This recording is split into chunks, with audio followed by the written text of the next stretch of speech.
Introdução. Aquele que diz que permanece nele, esse deve também andar assim como ele andou. 1 João 2,6. A Bíblia está cheia de exemplos de homens e mulheres que foram usados por Deus, os quais, por meio da fé, subjugaram reinos, praticaram a justiça, obtiveram promessas, fecharam bocas de leões, extinguiram a violência do fogo, escaparam ao fio da espada, da fraqueza tiraram força, fizeram-se poderosos em guerra, puseram em fuga exércitos de estrangeiros. Mulheres receberam pela ressurreição os seus mortos. Alguns foram torturados e perseveraram na doutrina dos apóstolos e na comunhão, no partir do pão e nas orações. Em cada alma havia temor, e muitos prodígios e sinais eram feitos por intermédio dos apóstolos. Todos os que creram estavam juntos e tinham tudo em comum. Vendiam as suas propriedades e bens, distribuindo o produto entre todos à medida que alguém tinha necessidade. Diariamente perseveraram unânimes no templo, partiam pão de casa em casa e tomavam as suas refeições com alegria e singeleza de coração, louvando a Deus e contando com a simpatia de todo o povo. Enquanto isso, acrescentava-lhes o Senhor, dia a dia, os que iam sendo salvos. Atos 2, 42 a 47. O caráter dos primeiros discípulos do Senhor Jesus proporcionava tanta liberdade ao Espírito Santo para usá-los, que bastava testemunharem da ressurreição de Jesus para que acontecessem os maiores milagres, inclusive o da salvação em massa. Da multidão dos que creram era o coração e a alma. Ninguém considerava exclusivamente sua nenhuma das coisas que possuía.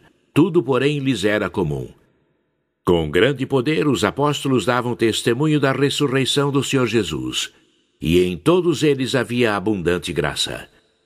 Pois nenhum necessitado havia entre eles, porquanto os que possuíam terras ou casas, vendendo-as, traziam os valores correspondentes e depositavam aos pés dos apóstolos. Então se distribuía a qualquer um à medida que alguém tinha necessidade. Atos 4, 32 a 35. Creio que enquanto o cristão estiver envolvido com as coisas materiais, ou seja, acalentar um mínimo de objetivo pessoal, um sonho, uma aspiração a realizar, que não seja a de apenas servir ao Senhor, jamais será um vaso exclusivo do Espírito Santo. O candidato a servo de Deus precisa ter em mente que a sua vida não tem mais sentido para si mesmo, que o seu casamento e seu futuro estão totalmente comprometidos com Deus. Portanto, todos os seus projetos pessoais ficam definitivamente cancelados em favor da causa do seu Senhor. A partir daí, o Espírito do Senhor Jesus passa a ter o direito de usá-lo no seu serviço. Agora podemos entender por que havia mais milagres e maravilhas no passado do que no presente. A razão é muito simples. Naquela época, os convertidos ao Senhor Jesus tinham os corações vazios de desejos e aspirações materiais, porém completamente cheios de vontade de servir como vasos do Espírito Santo. Eles não tinham qualquer preocupação em agradar suas famílias com uma casa melhor, automóveis ou qualquer outra coisa. Estavam 100% imersos no desejo de agradar a Deus sobre todas as coisas. Não tinham qualquer compromisso com o mundo, não amavam o mundo e muito menos as coisas que há no mundo. Por causa disso, então, o Espírito de Deus podia falar-lhes claramente ao coração o que deveriam ou não fazer. Eles tinham a direção do Espírito Santo não apenas uma parte do dia, ou quando estavam em oração na igreja, ou lendo a Bíblia. Não. O Espírito Santo tinha a posse deles cada segundo, minuto, hora, mês, dia, ano ou o tempo todo.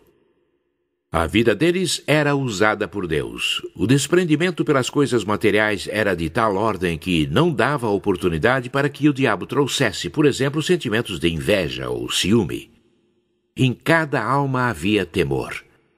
Todos os que creram estavam juntos e tinham tudo em comum.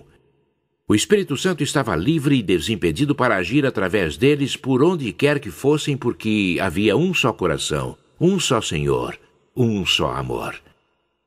Havia frutos do Espírito Santo em suas vidas, e, como consequência disso, vinham as manifestações dos dons do mesmo Espírito entre eles. Atos 4, 32 a 37. Que maravilha! Jesus habitando no meio deles, através do Espírito Santo, como verdadeiro Senhor, e eles tendo-o em seus corações como verdadeiro Senhor. Aleluia! Isso é que é ser cheio do Espírito. Eles eram sensíveis à voz do Espírito Santo, tinham ouvidos para ouvir o que deveriam fazer e não havia dúvidas quanto à vontade de Deus em suas vidas, porque estavam totalmente entregues, corpo, alma e espírito, naquele que os havia liberto do império da morte. De maneira que, para eles, não havia importância nas coisas visíveis, mas nas invisíveis, que são eternas. É muito comum entre os cristãos atuais a eterna dúvida se devem ou não fazer isto ou aquilo. Há sempre um certo receio de se fazer alguma coisa contra a vontade de Deus. Até mesmo nos planos secundários da vida. Se o rapaz ou a moça é realmente da vontade de Deus para marido ou esposa, se a compra daquela casa ou do automóvel é a vontade de Deus. Enfim, há uma multiplicidade de dúvidas se aquilo que se deseja fazer está dentro da vontade de Deus ou não. Mas para os primeiros discípulos, isso não era problema, porque nada era mais importante para eles do que estarem envolvidos completamente com coisas estritamente espirituais. A preocupação deles era apenas a de agradar a Deus. E o meu Deus, segundo a sua riqueza em glória, há de suprir em Cristo Jesus cada uma de vossas necessidades. Filipenses 4,19. Quando todos nós, bispos, pastores, auxiliares e obreiros, captarmos esse espírito da igreja primitiva, então a nossa fé será mais transparente, e assim teremos a mais absoluta certeza de que ressuscitaremos os mortos de todas as nações, com a mensagem viva de um Deus vivo. Todos saberão que o nosso Deus é o único. Amém. E aí, com ou sem televisão, rádio, jornais e revistas, revolucionaremos o mundo inteiro. Arrasaremos as trincheiras do inferno e arrancaremos aqueles que ainda estão presos nas garras de Satanás. Porque não teremos nada que possa nos preocupar ou macular nossa fé pura, para manifestar a glória do nosso Deus neste mundo. Eu creio de todo o meu coração que, se os filhos de Deus tivessem a coragem e a audácia que têm os filhos do diabo, a igreja de Nosso Senhor seria bem diferente do que é. Os filhos do diabo têm tido mais coragem para assumir atitudes do que a maioria dos filhos de Deus. E por que a coragem dos filhos de Deus é tímida? Porque há dúvidas em seus corações. E por que há dúvidas em seus corações? Porque estão mais envolvidos com as coisas materiais do que com as espirituais.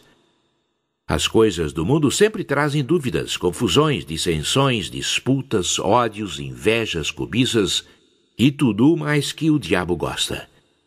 Quando nos envolvemos com as coisas espirituais de Deus, então há fé, coragem, ânimo, amor e tudo o mais que o Espírito Santo deseja em nós para que ele possa se manifestar. Numa ocasião, o Senhor mandou que Gideão apregoasse aos ouvidos do povo de Israel, dizendo: quem for tímido e medroso, volte e retire-se da região montanhosa. Juízes 7:3. Deus jamais escolheu tímidos ou medrosos para fazer a sua vontade. Isto porque a sua vontade exige coragem, ânimo, intrepidez e audácia. O seu trabalho sempre é feito numa região montanhosa, de difícil acesso. Todavia, ele sempre atende às necessidades daqueles que lhe servem. Não apenas com o poder do seu santo nome, seu santo espírito e sua santa promessa, mas também com tudo o que precisamos para nos manter de pé. Considerando o que foi dito, vamos agora descrever e analisar os detalhes do perfil do verdadeiro discípulo do Espírito Santo.